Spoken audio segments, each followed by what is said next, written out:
자기를 부인한다는 것은 기독교 덕목 가운데, 덕목이 아니죠. 예수님께서 우리에게 직접 말씀하신 가장 중요한 예수님의 명령입니다.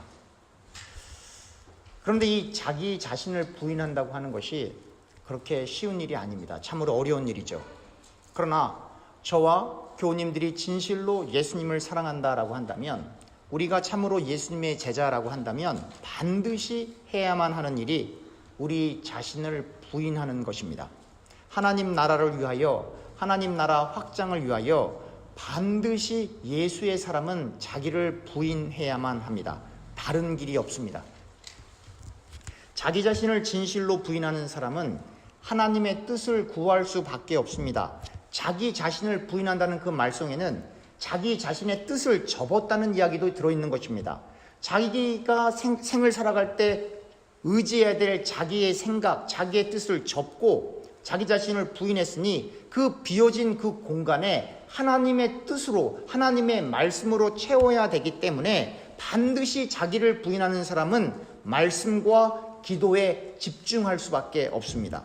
그러니까 나는 예수님을 믿어 내 자신을 부인했습니다 라고 하면서 세상의 지식과 자기의 생각들로 가득 넘쳐서 그렇게 자기의 경험대로 신앙생활을 해나간다고 한다면 그 사람은 자기를 부인한 사람이 아니어서 결국은 종교적인 열심으로 예수님을 사랑한다라고 고백하고 그렇게 비추어질지는 모르겠으나 마지막 때에 주께서 말씀하시기를 나는 네가 누군지 몰라 라고 하는 그러한 심판의 자리로 떨어질 수 있다고 하는 것을 우리가 반드시 알아야만 하는 것입니다.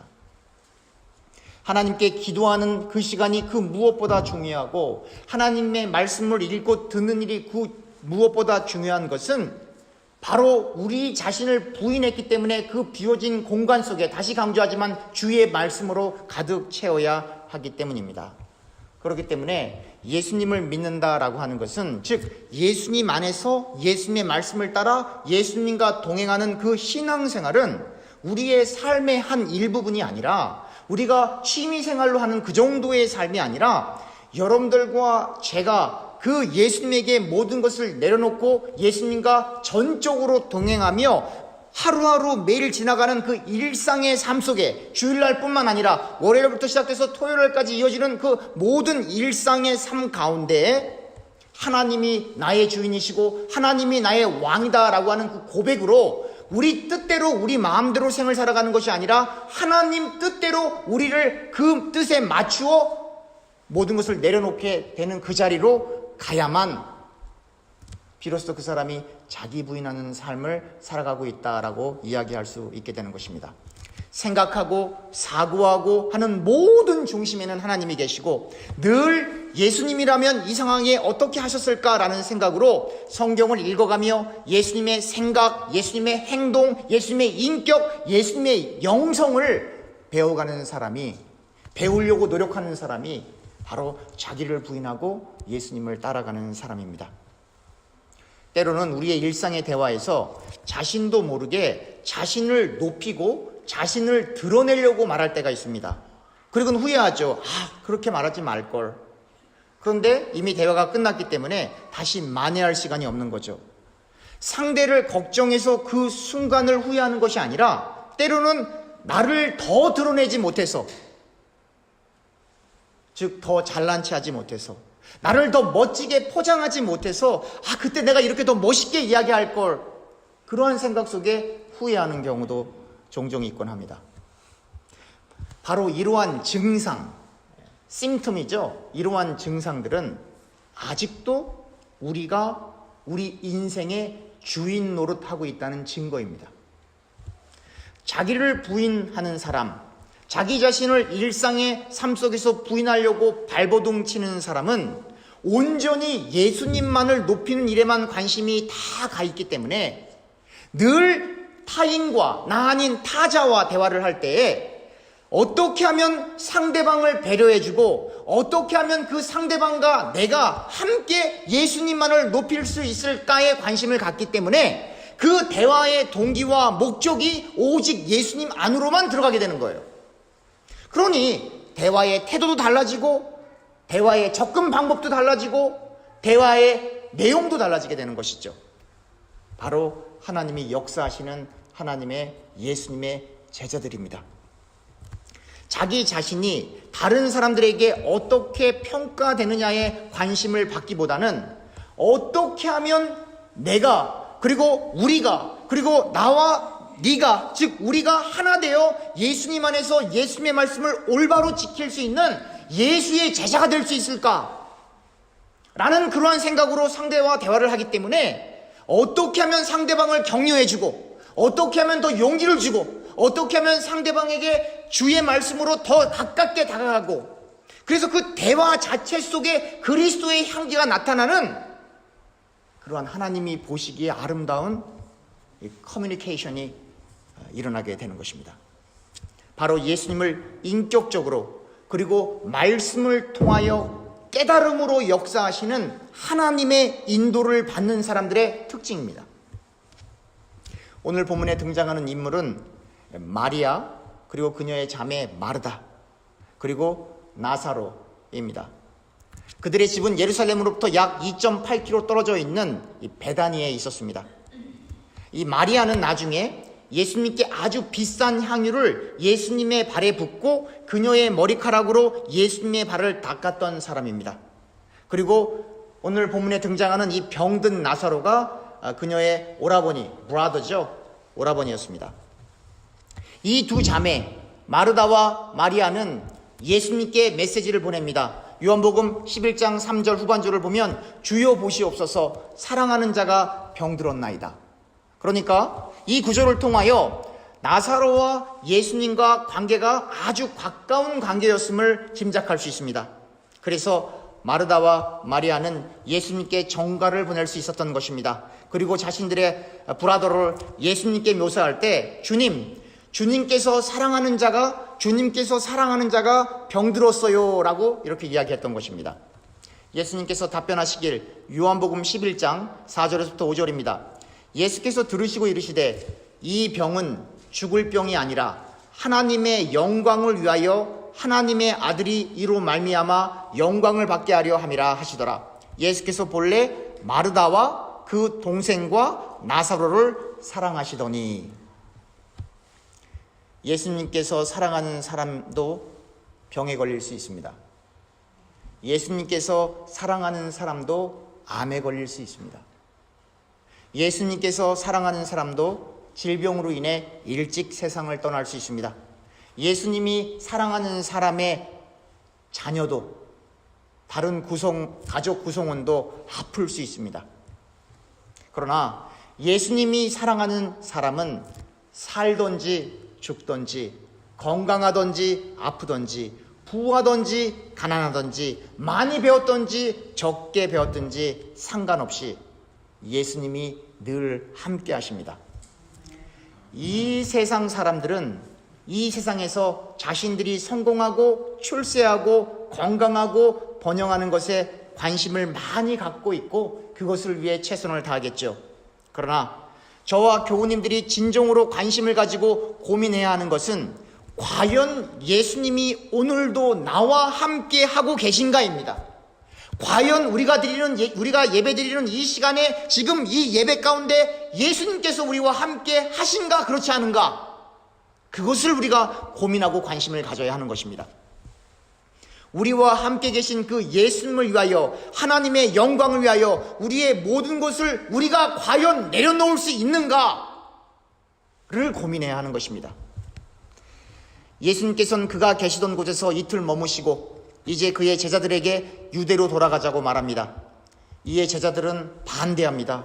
예수님, 며칠 전에 유대에 있는 사람들이 예수님께 돌을 던지려고 했는데 그곳으로 가시면 안 됩니다. 위험해요, 예수님. 예수님께서 말씀하십니다. 요한복음 11장 9절에서부터 11절입니다. 예수께서 대답하시되 낮이 12시간이 아니냐? 사람이 낮에 다니면 이 세상의 빛을 봄으로 실족하지 아니하고 밤에 다니면 빛이 그 사람 안에 없는 거로 실족하느니라.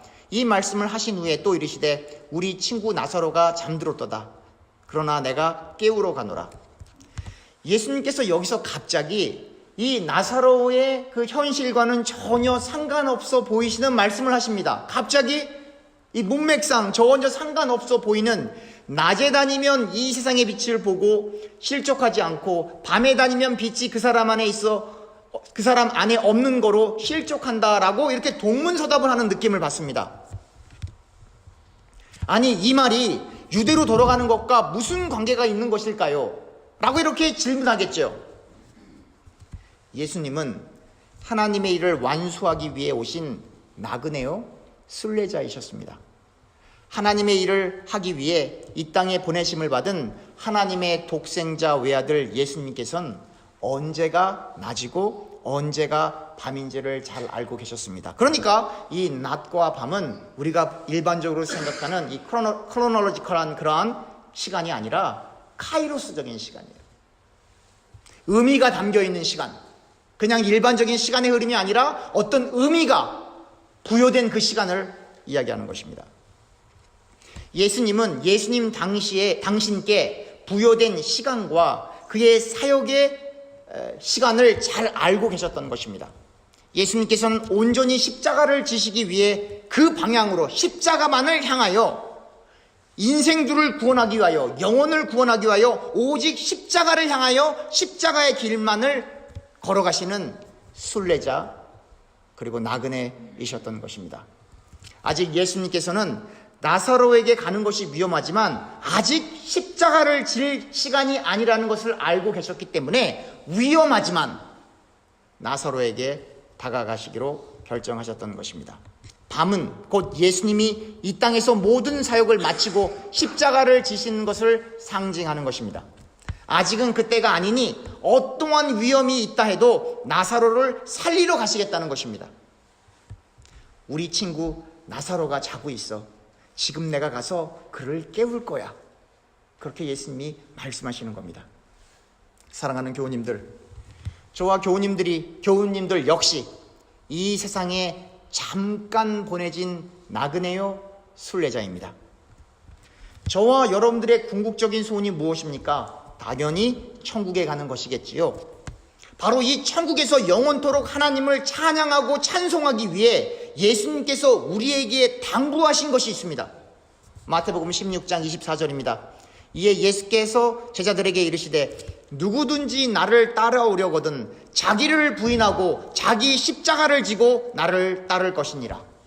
다시 한번 읽겠습니다. 이에 예수께서 제자들에게 이르시되 누구든지 나를 따라오려거든 자기를 부인하고 자기 십자가를 지고 나를 따를 것이니라. 자기를 부인하고 십자가를 진다는 것이 무슨 뜻입니까?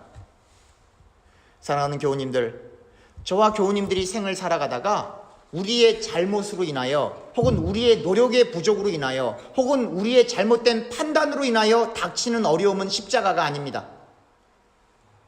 저와 교우님들이 자녀의 문제로 고통당하는 그 일은 십자가가 아닙니다. 저와 교우님들이 경제적 혹은 정신적 혹은 인간관계 속에서 빚어진 갈등으로 겪는 어려움은 십자가가 아니에요. 십자가는 예수님을 증거하다가 복음을 증거하다가 하나님의 일을 하다가 겪는 어려움을 말하는 것입니다.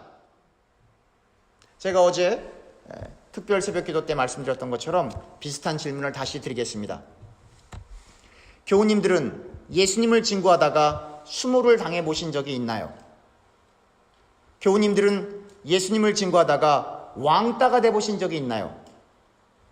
교우님들은 예수님을 증거하다가 손해를 보신 적이 있나요? 교우님들은 예수님을 증거하다가 자녀를 혹은 가족을 희생시켜 본 적이 있나요? 교우님들은 예수님을 증거하다가 경제적 피해를 보신 적이 있나요? 이 질문에 예, 있습니다 라고 대답할 수 없다면 죄송하지만 교우님들은 예수님의 십자가와는 전혀 상관없는 인생을 살아오셨던 것입니다.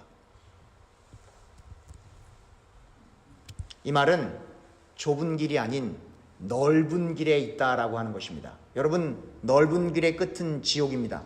아시죠?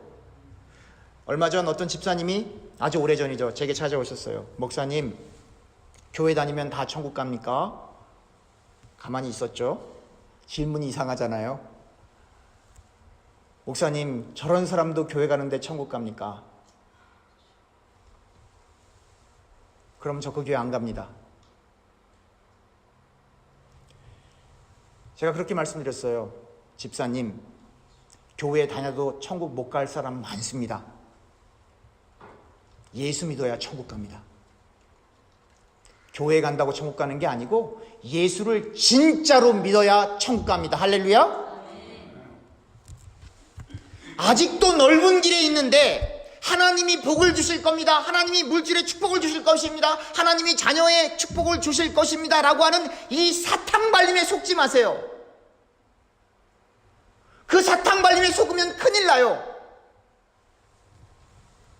땅을 치고 회개해야 합니다. 하나님 잘못했습니다.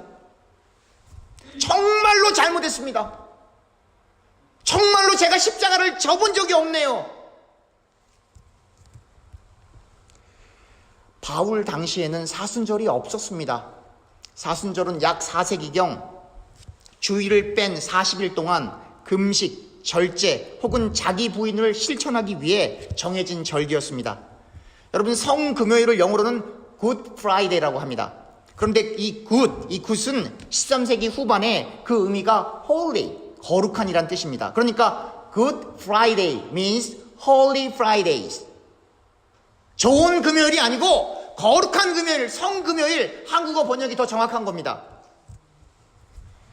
바울은 그의 삶 자체가 예수님을 따르는 삶이어서 그 삶이 사순절이었어요. 40일 동안에만 절제하는 게 아니라 일평생을 살아가면서 자신을 절제하고 예수의 복음을 전하다가 상처를 받았다고요. 몸에 표징이 있다고요.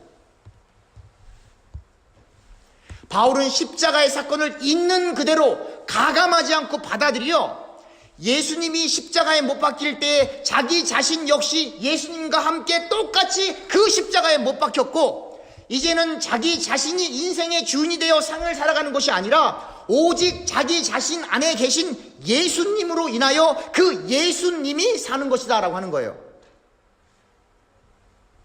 그러니까 바울은 껍데기가 이렇게 있고 그 안에 있는 예수님이 진짜로 왕이 되셔서 바울의 인생을 이끌고, 바울의 인생이 아닌 예수님의 인생을 예수님이 바울을 통해 살아가신다라고 하는 거예요.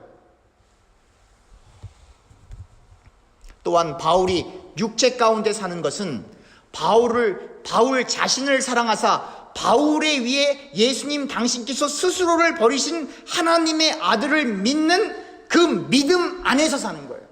그래서 여러분들과 제가 생을 살아갈 때 예수님 없이 생을 사는 건 다 좁은 길이 아니고 넓은 길이에요.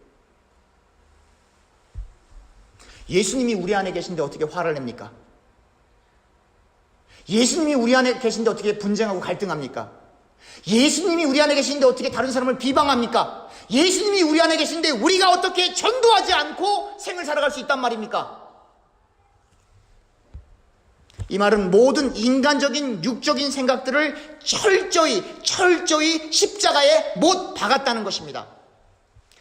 그래서 더 이상 이제는 세상과 짝하여 생을 살 수 없고 오직 예수님만을 위해서 생을 살겠다는 그 다짐이 바울의 신앙 고백 속에 배어 있는 것입니다. 갈라디아서 2장 20절, 우리가 너무나도 잘 아는 구절이죠. 내가 그리스도와 함께 십자가에 못 박혔나니 그런즉 이제는 내가 사는 것이 아니요 오직 내 안에 그리스도께서 사시는 것이라. 이제 내가 육체 가운데 사는 것은 나를 사랑하사 나를 위하여 자기 자신을 버리신 하나님의 아들을 믿는 믿음 안에서 사는 것이라.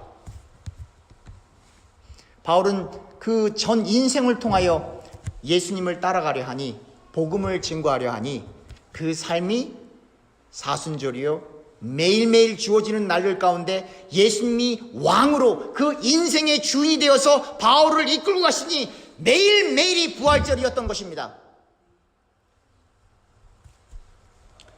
바라옵게 원하옵기는 저와 교우님들 역시 우리의 일상의 매일매일이 사순절이 되기를 주님의 이름으로 축원합니다. 우리 매일매일의 일상의 날이 부활절이 되기를 축원합니다. 제자들은 이야기합니다. 나사로가 자고 있다면 그는 곧 나을 것입니다. 제자들은 단순히 나사로가 자고 있는 것으로 예수님의 말씀을 이해했지만 실상 예수님께서는 나사로가 죽었음을 말하고 있는 것입니다. 예수님은 유대에서 돌을 맞을 뻔한 위협을 당했었을 뿐에도 불구하고 죽은 나사로를 살리기 위해 유대 지역에 있는 예루살렘에서 조금 떨어진 베다니로 향하셨던 것입니다. 사랑하는 교우님들, 바로 이 모습이 좁은 길의 한 예입니다. 예수님을 위해 좁은 길을 걷는다라고 하는 것은 자기 자신이 위험에 처할 수도 있고 오해를 받을 수도 있고 손해볼 수도 있고 불이익을 당하는 일이 생긴다 할지라도 사랑하는 친구 나사로를 위해 기꺼이 유대 지역까지 가는 것입니다. 그렇게 넓은 길에 머물러 있는 사람들 아예 안 가죠? 안 가는 정도가 아니죠. 예수님께서는 99마리의 양을 놓고 낭떠리로 떨어져 가는 그 한 마리 양을 건지려고 하시는데 오늘날의 교회는 어떻습니까? 한 마리는 낭떠리에 밀어버리고 99마리만 잘 살자는 거 아닙니까? 예수님을 말로는 믿는다고 하는데 실상 안 믿는 거죠. 실상은 넓은 길에 있는 거죠. 자신에게 요만큼만 피해가 있을 것 같으면, 자기 자식들에게 요만큼만 어려움이 있을 것 같으면 친구든 가족이든 다 내팽개치고 자기 혼자 살겠다고 날뛰는 사람들이 기독교인이라고들 하는데 맞습니까? 예수님을 안 믿어도 정의감과 연민의 마음으로 가득한 사람들은 그들 자신의 양심의 목소리를 따라 자신이 손해볼 줄 알면서도, 심지어 자신의 목숨이 위태롭게 될 수 있다는 것을 알면서도 내어주는 경우가 얼마나 많이 있습니까? 성령 하나님이 우리의 마음에 내주하신다면서요. 성령 하나님이 여기 계신다면서요. 성령 하나님이 우리 가운데 말씀하신다면서요. 그런데 양심의 목소리보다도 못합니까? 왜 이렇게 기독교인들이 이기적입니까? 왜 자기밖에 모릅니까? 왜 자기 가족밖에 모릅니까? 그러면서 어떻게 예수 믿는다고 이야기합니까? 차라리 예수 안 믿는다고 얘기를 하세요. 그렇게 넓은 길에 있으면서 왜 예수 믿는 폼을 잡고 있냐 이 말이에요. 이렇게 살 수는 없습니다. 이렇게 살아서는 안 됩니다. 이렇게 살 수는 없습니다. 도마가 다른 제자들에게 이렇게 이야기합니다. 요한복음 11장 16절입니다. 디두모라고 하는 도마가 다른 제자들에게 말하되 우리도 주와 함께 죽으러 가자 하니라. 우리도 주와 함께 죽으러 가자 하니라. 유대로 들어가면 돌 맞을 수 있단 말이에요. 죽을지도 모른단 말이에요. 그러나 예수님이 가시니까 우리도 함께 가자. 같이 죽자. 사랑하는 교우님도 우리도 예수님께 함께 죽으러 갑시다. 할렐루야. 예수님을 위해서 기꺼이 손해보기로 작정합시다. 예수님의 복음을 증거하기 위해 한번 왕따가 돼봅시다. 예수님을 증거하다가 한번 불이익을 한번 당해봅시다. 예수님을 믿는 김에 한번 제대로 믿어봅시다. 우리 자신을 부인하고 우리의 십자가를 지고 정말 진지하게, 진실하게, 성실하게, 변함없이 예수님을 한번 따라가 봅시다. 끝으로 어르신들이 많이 부르셨던 찬양 가운데 한 가사를 읽고 설교를 마치려고 합니다. 여러분들이 저보다 더 잘하실 것 같아요. 한번 가사를 잘 들어보세요. 주님 뜻대로 살기로 했네. 주님 뜻대로 살기로 했네. 주님 뜻대로 살기로 했네. 뒤돌아서지 않겠네. 뒤돌아서지 않겠네. 세상 등지고 십자가 보내. 세상 등지고 십자가 보내. 세상 등지고 십자가 보내. 뒤돌아서지 않겠네. 뒤돌아서지 않겠네. 어떠한 시련이 와도 수많은 유혹 속에도 신실하신 주님 약속 나 붙들리라. 세상이 이해 못하고 우리를 조롱하여도 신실하신 주님 약속만 붙들리라. 기도합시다.